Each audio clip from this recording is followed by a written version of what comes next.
नमस्कार मित्रों। Most welcome है आप सभी का आपके अपने ही परिवार में मित्रों। तो जैसा कि जो हमारी डीएलएड फोर्थ सेमेस्टर की क्लासेस चल रही थी मैथ क्लासेस के लिए, वहीं से पुट अप करते हुए जहां से हमारी चैप्टर वो छूट गए थे वहां से आगे कंटिन्यू करते हुए, जैसे कि मैंने आपको कहा था कि आपकी डीएलएड फोर्थ सेमेस्टर की मैथ की क्लासेस जल्दी ही प्रारंभ होंगी मित्रों, और एक बेहतर तरीके से एक बेहतर वे में आपको कंटेंट प्रदान किया जाएगा, जिसको ये समझिए कि आपका अगर स्टैटिक्स से कोई भी प्रश्न बनता है आपके एग्जाम में तो तुरंत आप उसको सॉल्व करेंगे। जी हाँ मित्रों, मोर देन वीडियो को लाइक और शेयर कर दीजिए।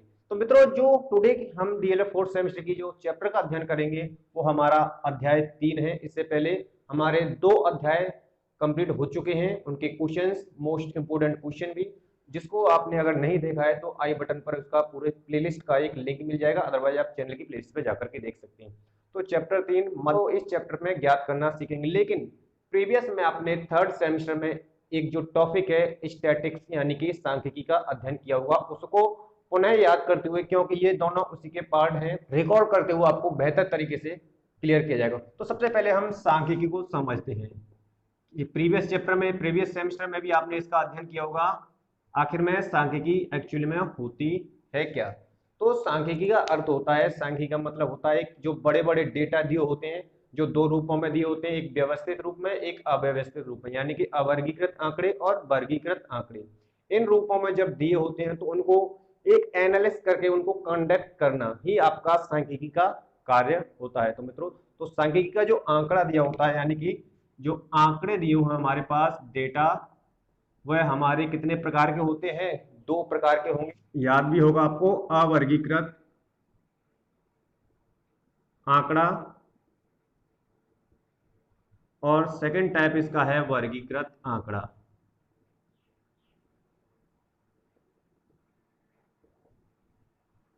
दोनों टाइप आपको अच्छी तरीके से विदित हैं, क्योंकि प्रीवियस सेमेस्टर में आपने इसको अच्छी तरीके से रीड किया हुआ है।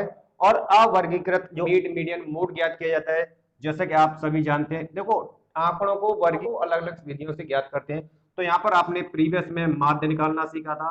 ठीक है, ये 3 प्रकार के होते हैं, माध्य, माध्यांक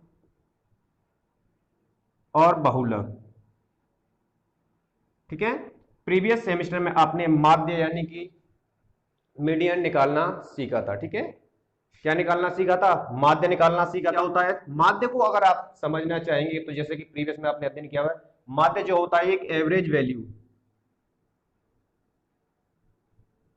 यानी कि औसत मान होता है। जैसे एवरेज वैल्यू यानी औसत मान होता है, जिसका फॉर्मूला आपने अध्ययन किया होगा, कुल पदों का योग अपॉन पदों की संख्या, यानी माध्य ज्ञात करना है तो कुल पदों का योग बटे कुल पदों की संख्या में भाग दे देते हैं, प्राप्त हो जाता है। जिसकी विधियां आपने जो अध्ययन की थी उसमें से आपकी लघु विधि यानी कि शॉर्ट मेथड, दीर्घ विधि यानी कि लॉन्ग मेथड, और आपकी पद विचलन विधि यानी कि आपको स्टेप डेरिवेशन विधि। ठीक है, तो जो प्रीवियस में आपने अध्ययन किया था, अगर आपसे पूछा जाएगा कि आंकड़े के प्रकार कितने होते हैं, तो आंकड़े 2 प्रकार के होते हैं, अवर्गीकृत आंकड़ा और वर्गीकृत आंकड़ा। और जो आप पढ़ रहे हो अवर्गीकृत आंकड़ों को हम फाइंड कर सकते हैं, उनको 3 प्रकार से माध्य ज्ञात कर सकते हैं, मध्यांक ज्ञात करेंगे और बहुलक। ठीक है, तो अभी जो आपने अध्ययन किया था आपके प्रीवियस सेमेस्टर में माध्य निकालना, ठीक है, और वहीं पर हम इस अध्याय में और फोर्थ सेमेस्टर में आप निकालना पड़ेंगे, यानी कि माध्यांक और बहुलक यानी कि मीडियन और मोड निकालना ज्ञात करेंगे। तो सबसे पहले बात करते हैं मध्यांक आखिर होता क्या है। मध्यांक, मध्यांक का मतलब होता है कोई आपके पास डाटा दिया होता है, ठीक है, डाटा को जो मिड मोस्ट वैल्यू होती है, यानी उसके मध्य की जो होती है, वह उसका क्या कहलाता है? मध्यांक कह लें हम, या मध्यमान कह लें। ठीक है, वह कह लें। मध्यमान ज्ञात करने के लिए आपके पास कंडीशंस होती हैं कि यदि पद, ठीक है, यदि पदों की संख्या, यदि पदों की संख्या विषम है, यानी कि ऑड है। क्या है?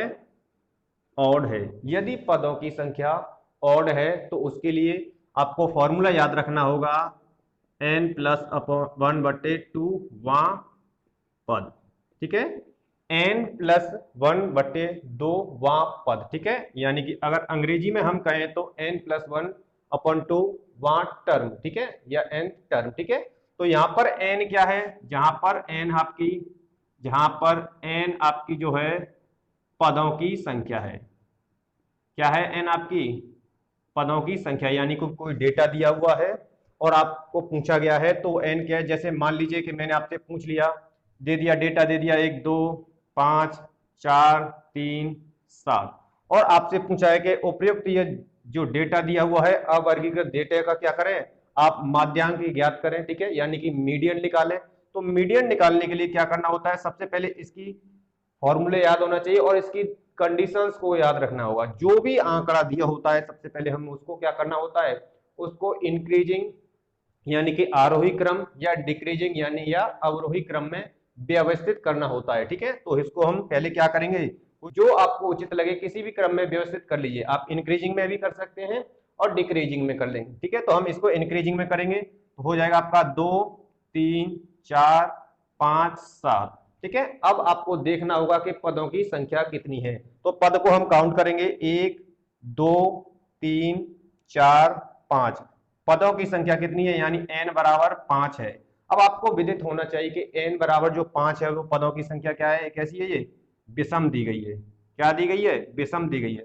जब पदों की संख्या विषम होगी और आपको माध्यांक यानी कि मीडियन निकालना होगा तो क्या कर देंगे, आप इस फॉर्मूले को पुट कर देंगे और प्राप्त कर लेंगे। n क्या हो जाएगा यहाँ पर 5 + 1/2 यानी कि 6/2 बराबर 3 वां पद, ठीक है। फॉर्मूला लगाने से पहले, कैलकुलेटिव करने से पहले बस विशेष याद रखना है कि वां पद यानी कि जो यहां पर जो आएगा वो 3 आंसर नहीं होगा, 3 वां पद होगा, ठीक है। क्या करेंगे, 3 वां पद आप ज्ञात करेंगे। तो यहां पर देखो आपने जब इंक्रीजिंग ऑर्डर में इसको लगाया है तो ये 3वां पद यानी पहला पद, दूसरा पद, तीसरा पद, ठीक है। और अगर यदि यही वस्तुनिष्ठ में आ जाता, ठीक है, ये तो क्या होगा जब आपको सॉल्व करना होगा उस समय आएगा, लेकिन यही अगर वस्तुनिष्ठ में आ जाता है तो यदि पदों की संख्या विषम है तो ट्रिक आपको ध्यान रखनी होगी। ट्रिक आपकी क्या होगी, जब पदों की संख्या विषम है तो पदों को टोटल काउंट कर लेंगे और मिडिल जो नंबर होगा वो बराबर भागों में, यानी जो आंकड़ा दिया होता है उसको 2 बराबर भागों में बांट देगा। यानी कि जैसे मान लीजिए ये जो डाटा दिया हुआ है इसके 5 टर्म में, तो देखो 2 पद इधर कर दिए इसने, 2 पद इधर कर दिए, और ये क्या कहलाएगा, उसका मीडियन यानी कि मध्यांक कहलाएगा, ठीक है। तो ये उसके समय के लिए ट्रिक है, जब आपका प्रश्न वस्तुनिष्ठ में दिया हो और सॉल्व करने के लिए दिया होगा तो आप इस तरह से इसको सॉल्व करेंगे, ठीक है। तो एक बार स्क्रीनशॉट ले लीजिए इसका।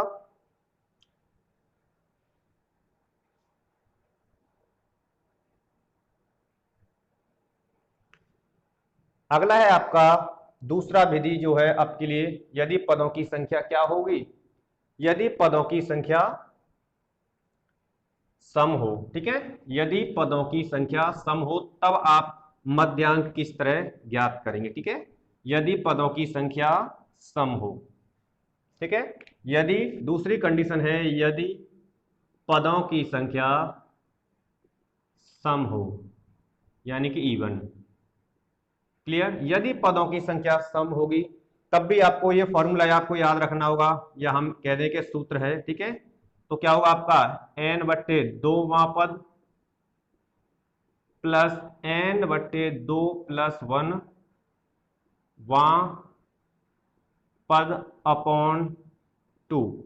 इसको याद रखेंगे कब, यदि पदों की संख्या सम दी गई है और आपसे डेटा जो दिया हुआ है यानी आंकड़े जो दिए हुए हैं उनसे में से आपको मध्यांक ज्ञात करना है, मध्यांक पूछा गया है, तब आप उस सिचुएशन में इसको फॉर्मूले को ध्यान में रखेंगे। जहां पर n आप बता सकते हैं कि मैंने पहले ही बता दी, जहां पर n है वो क्या है, पदों की संख्या, यानी कि पदों को आपको काउंट करने के पश्चात कितने पद हैं वह यहाँ पर पुट करनी होती है, ठीक है। तो जैसे मैंने आंकड़ा दे दिया कि मान लीजिए 1 है 3 4 5 6 7 6 8 7, ये मैंने आपको टर्म दे दिए, ठीक है।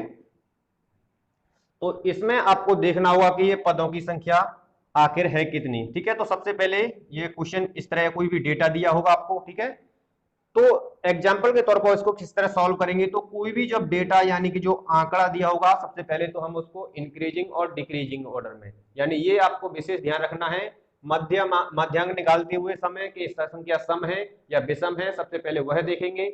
उसके पश्चात देखेंगे कि जो आंकड़े दिए हुए हैं, जो पद दिए हुए हैं, उनको फिर इंक्रीजिंग और डिक्रीजिंग ऑर्डर में आप व्यवस्थित क्रम में उनको लगाएंगे जो आंकड़ा दिया हुआ है। तो सबसे पहले क्या करेंगे, हम इसको आरोही क्रम यानी इंक्रीजिंग ऑर्डर में लगा देंगे आरोही क्रम में व्यवस्थित करने पर। ठीक है, जब इनको आरोही क्रम में व्यवस्थित करोगे, यानी कि आरोही क्रम तो आप जानते हैं ना, बढ़ता हुआ क्रम यानी इंक्रीजिंग ऑर्डर, और डिक्रीजिंग यानी कि अवरोही घटता हुआ क्रम। ठीक है, तो बढ़ते हुए क्रम में पहले लिखेंगे इसको, एक के पश्चात आपका 3 आएगा, 3 के बाद 4, 5, 5 के पश्चात 6 आएगा, 6 के बाद 7 आएगा, और 8 और 9।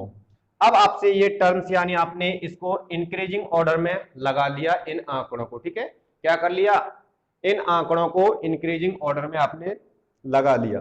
जब इन आंकड़ों को इंक्रीजिंग ऑर्डर में लगा लेंगे तो n बराबर हम पदों की संख्या गिनेंगे, 1 पद, 2 पद, 3 पद, 4, 5, 6, 7, 8, यानी n बराबर क्या हुआ आपका 8 पद है। और ये जो क्या है, एक सम संख्या है। 8 जो है वो क्या है, एक सम संख्या है। तो इसे किस तरह सॉल्व करेंगे, चलिए इसको ऊपर सॉल्व करते हैं। तो क्वेश्चन को ध्यान में रखेंगे, फॉर्मूले को भी ध्यान में रख लेंगे आप। ठीक है, तो देखिए, जब पदों की संख्या सम है तो सूत्र आपका क्या है, सूत्र आपको ध्यान में रखना है, n/2 वहां पद प्लस n/2 प्लस 1 वहां पद अपॉन 2, ये आपको ध्यान में रखना है। ठीक है, तो यहां पर जो n की वैल्यू है वो पुट कर देंगे तो 8/2 हो जाएगा वहां पद। ठीक है, प्लस 8/2 प्लस 1 वहां पद अपॉन 2। ठीक है, यहां तक क्लियर हो पाए, समझ पाए आप। तो देखिए 2 से ये कितनी बार कटेगा, 4 बार कटेगा, और ये भी 4 बार कट जाएगा, इसको ऐड कर लेंगे। ठीक है, तो इसको जरा साफ करते हैं। तो क्या हो जाएगा आपका, यहां पर 4 वहां पद आ जाएगा। ठीक है, 4वां पद प्लस 4 और 1 5वां पद।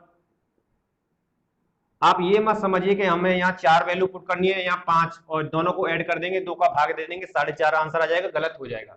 वहां पर फोर्थ यानी कि चौथा टर्म यानी कि 4वां पद रखना है, और यहाँ पर आपको 5वां पद रखना है अपॉन 2। अब आपको यहाँ पर ये देखना होगा, जब वह ऑर्डर देखेंगे, उस आंकड़े को देखेंगे जिसको हमने इंक्रीजिंग या डिक्रीजिंग ऑर्डर में व्यवस्थित किया हुआ है, उसमें चौथा पद कौन सा है और 5वां पद कौन सा है। ठीक है, तो यहां से गिनेंगे 1 2 3 4, यानी चौथा पद हमारा 5 है और 5वां पद क्या है, 6 है।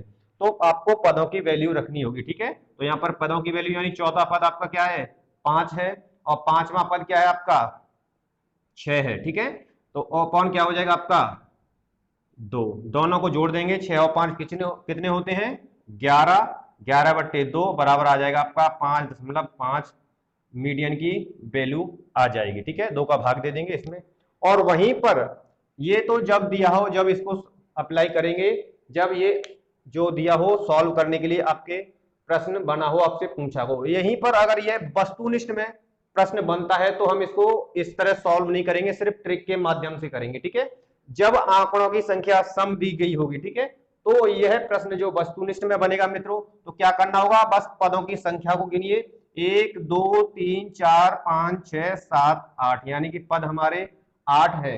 ठीक है, तो 8 का जो मध्य क्या होगा, यानी उसको जो मिडिल में 2 आएंगे। ठीक है, यानी आधा इधर बांट देंगे अंकों को, आधा जो डेटा है इधर बांट देंगे, जो मिडिल के यानी बीच के जो 2 पद आएंगे। ठीक है, एक तो बीच का चौथा आएगा, एक 5वां आएगा, इन दोनों पदों को यहीं पर हम जोड़ देंगे, इन दोनों पदों को हम यहीं पर जोड़ देंगे, 6 और 5 11, 11/2 बराबर आ जाएगा आपका 5.5।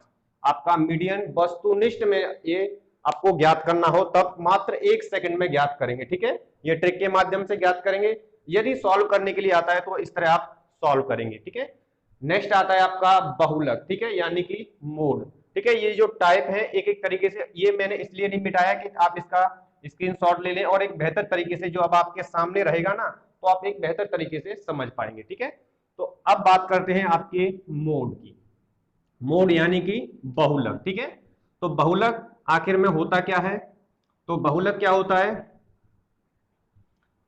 तो देखिए बहुलक की सबसे पहले बहुलक डेफिनेशन तो बहुत ही कम आती है, लेकिन आपको समझना है मोस्ट फ्रीक्वेंसी वैल्यू, यानी यदि कोई प्राप्तांकों में सबसे अधिक बार जो नंबर आता है, ठीक है, वह उसका क्या कहलाता है, बहुलक कहलाएगा, यानी मोस्ट फ्रीक्वेंसी वैल्यू, यानी जो सबसे ज्यादा बार रिपीट हुई हो।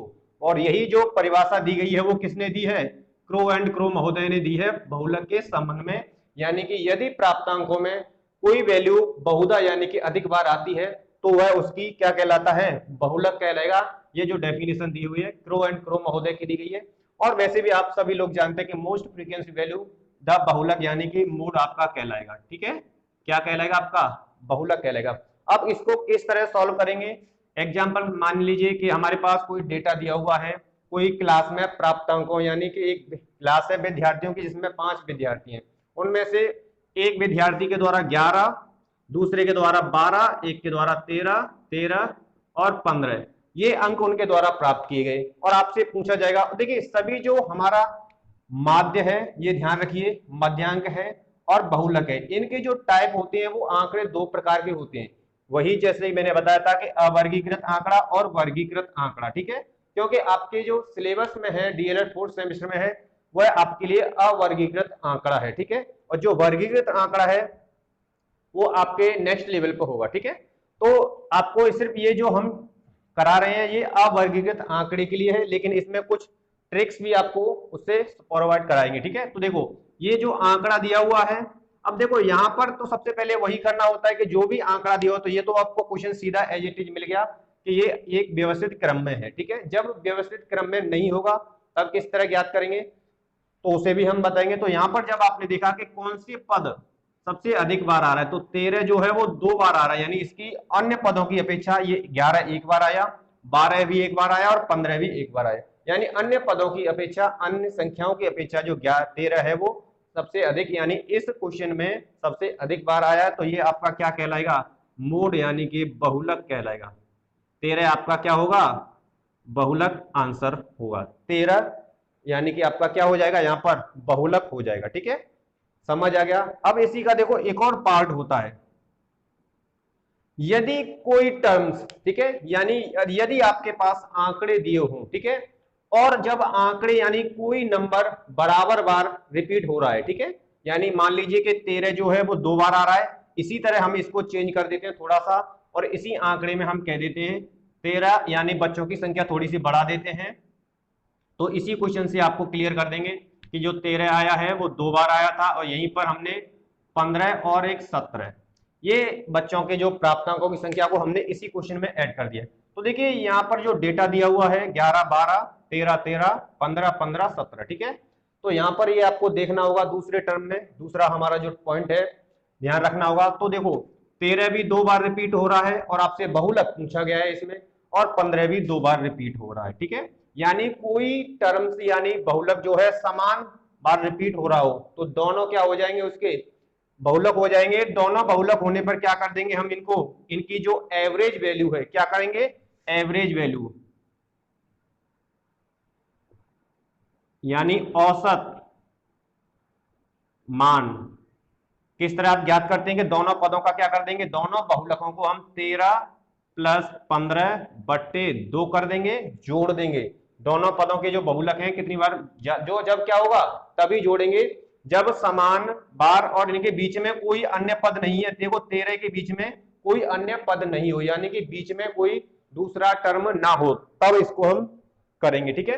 तो इसको जोड़ देंगे, तो 13 और 15 जब आपने जोड़ा तो 3 और 5 8 और ये 2 28 बट्टे 2, तो यहां से आप बता देंगे कि जो बहुलक प्राप्त होगा वो आपका मोड होगा, वो क्या होगा आपका 14 आपका बहुलक प्राप्त हो जाएगा। ये इसका हमारा द्वितीय यानी टाइप है, ठीक है। और इसका जो तीसरा टाइप है ये भी आपको ध्यान में रखना है, ठीक है, क्योंकि कई बार क्या होता है आपको ये क्वेश्चंस जो है वस्तुनिष्ठ में बन जाते हैं, ठीक है, और आपने इनको अध्ययन नहीं किया है तो आप क्या करोगे, ज्ञात नहीं कर पाओगे, ठीक है। तीसरा इसका ही प्रकार बनता है, तीसरा इसका प्रकार ये बनता है कि जब फ्रीक्वेंसी क्या हो, बराबर हो या कुछ कम हो लेकिन बीच में टर्म दिया हो, जैसे मान लो 1 दिया है, 2 2 3 3 3 3 4 4 5 5 5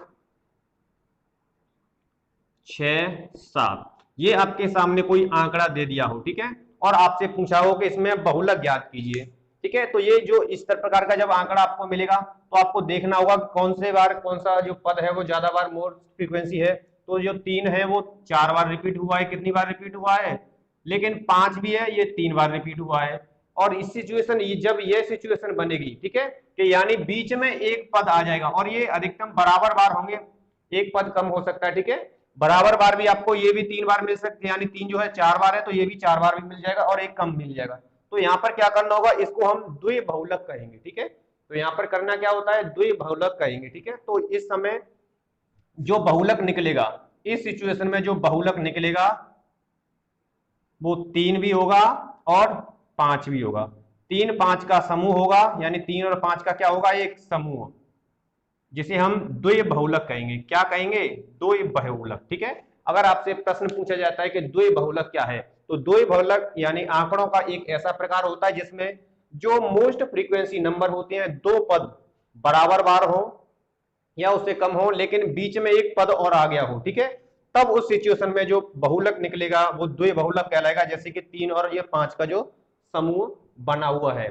तो उम्मीद करता हूं मित्रों, जो हमारे द्वारा डीएलएड 4th सेमेस्टर के लिए आपको मध्यांक तथा बहुलक की वीडियो प्रोवाइड की है, काफी पसंद और मोर देन पसंद भी आई होगी मित्रों। तो वीडियो को लाइक और शेयर कर दिए। वहीं पर आपको यह भी ध्यान रखना है कि कई बार एक जो छोटे, कई बार ये वस्तुनिष्ठ में प्रश्न बन जाता है, ठीक है।